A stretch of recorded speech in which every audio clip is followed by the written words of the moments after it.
Today we're talking about the 5 mistakes that sellers often overlook when they're putting their house up for sale. Hey there, welcome back. If you're just joining us, it's Brennan Klaus here. I'm your favorite Seattle area realtor. And if you've sold your house before, I want you to put in the comments if you made a mistake on that sale or you overlooked something that later came back to haunt you. A lot of people think, oh, I'm selling my house. This is super easy. How hard could it be? I don't need to do anything. I just put the house on the market and then buyers come and they flock to my house and they buy it. Well, unfortunately, I'm here to tell you that is not necessarily the truth. There are some houses that are pristine. They've been upkept very well, but that is not the case for everyone. So today we're talking about the top 5 mistakes that sellers overlook when they're putting their house on the market. You're in for some brutal honesty, so stay tuned because this is going to help you and you'll want to hear all 5. If you're a first-time seller or a seasoned vet, you probably want to avoid these hiccups that could slow down the sale of your home or could cut into the profits of what you might make. Selling a home is a huge deal. It's a big transaction with a lot of moving parts, and these are some of the classic mistakes that you might make when you're putting your home on the market. I'm gonna walk you through my top 5 here. So without further ado, let's get started. Number 1, you may have heard this before, but the first mistake and the most detrimental to your profit is overpricing your home. A lot of people think this is what I want for my house, so someone is going to pay that. Well, hold on, that's not necessarily the truth. You need to do a thorough analysis of what homes are on the market that are currently listed, what are under contract and how much they're getting paid for, what are under contract and how much they're going for in terms of the price, and then what has recently sold. Compare and contrast this to exactly what you are selling and make additions or subtractions based on the features that you have in your home. This is going to lead you to the right price to sell your home at. There are 3 pricing strategies that we go through with our private clients, and I'm happy to talk to you about those in your own consultation, in your own one-on-one about your specific home. But this is something you do need to think about because if you're going to get top dollar for your home, you're not going to start your home at the highest price possible or even overprice it because that is only going to lead to negotiations where buyers bid you down. I've seen it time and time again. Buyers come in, they don't think the home is worth what you've priced it at and they start to undercut your price by a lot often, and they want a deal on it, so they're going to continue to do that. And especially the longer the home sits on the market, the more often buyers will do that. So number 1, do not overprice your home. I highly recommend working with an experienced agent who can help you price your home based on those comparables that we talked about.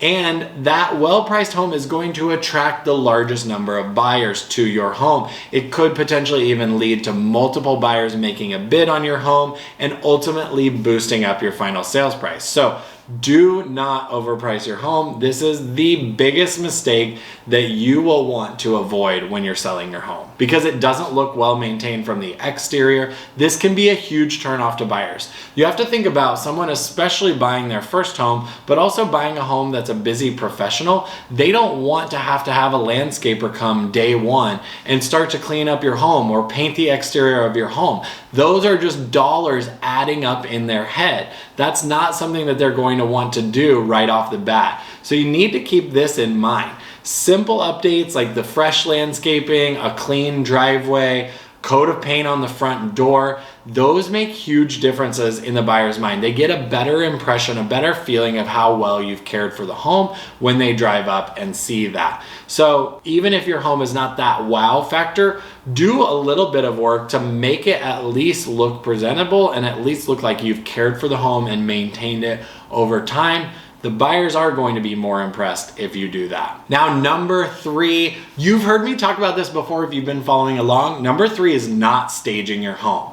If you have an extra den that no one knows how to use, staging is the key to give the buyers an answer. Helps the buyers understand how that den could be used as an office or a spare bedroom or a craft room, whatever they're going to use it for. Staging is what's going to help them understand in their head as they walk through the home, oh, this room could be used for X.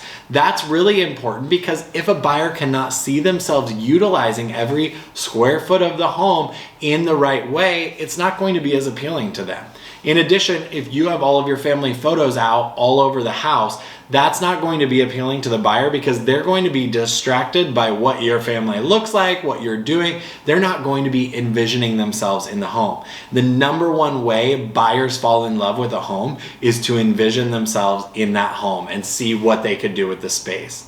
Nationally, you can see about a 10% increase in sales price when a home has been staged versus when it has not been staged. So staging is a very important basic step that you can take to make sure that your home sells for top dollar and sells quicker.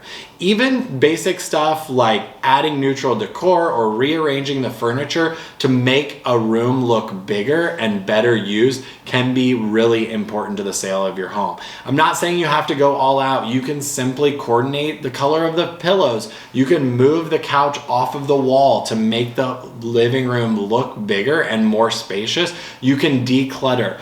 All of those things add to a higher price on your bottom line and getting more money from your sale. So do not skip this part. It is worth it. And most staging companies will give you a free consultation when they come to do their estimate. They'll tell you exactly what they're going to do. Have a few come by, get a few quotes, and see what works for you. You don't have to go all out and spend thousands of dollars, but you can at least do something to increase the ability of your home to sell. Number 4, now this is a big one on buyers' minds. When they come into a home, they are nervous about the work that needs to be done and what's going to cost them. So number 4 is ignoring those repairs and updates that you can make. This is really important because even small issues like a leaky faucet or some chipped paint, they can give a bad impression, but then it leads the buyer to wonder what else is wrong with this house? What other place am I going to have to spend money on this home? So you're sending a signal to the buyer that the property hasn't been well maintained, and that is not what you want to do. You want to take care of those minor things. Clean the furnace vent. Clean the bathtub scum. Recoat the bathtub if you need to. Reglaze it.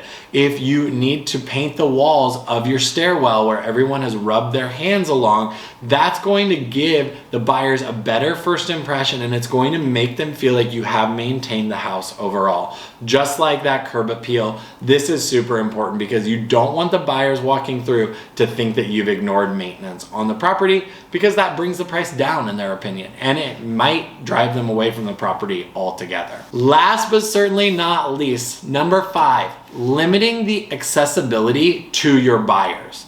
Now, this is going to be hard to hear if you're living in your home while you're trying to sell it, but you need to know. If a buyer cannot easily get in to look at your home, it's going to drive them away and not make them want to come back. They probably have a few different options on the market. So I've seen it, we're out with a buyer on a Saturday afternoon and they bring up this house down the street that they actually do want to see while we're out. We don't have it scheduled previously. And we look and we see that we can't get into the house for 2 hours because the owner is still there. This makes it difficult for the buyer to get in on their timeline, which is what they need to do. You have to remember they're spending time and energy out looking at all these houses. So making it easy for them to get in and out of the house on their schedule can be really important.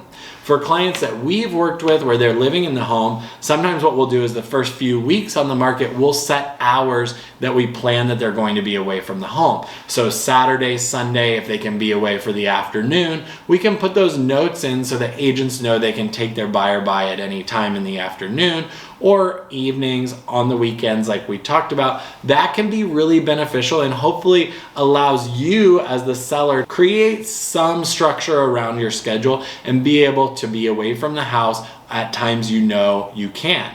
If you can't do that, then making sure that you have your house cleaned up, tidy during the time it's on the market where you just have to put a few things away and you can get out of the house quickly can be really important to getting those buyers through. Because like I said before, they're out looking at other houses already. You want to make it easily accessible for them to get into yours as well so they compare, because yours might be better than those others that they're looking at. So you want to be sure that they can get in and really see your house. So you'll want to be sure that the more accessible your house is, the more potential buyers you'll attract to come through.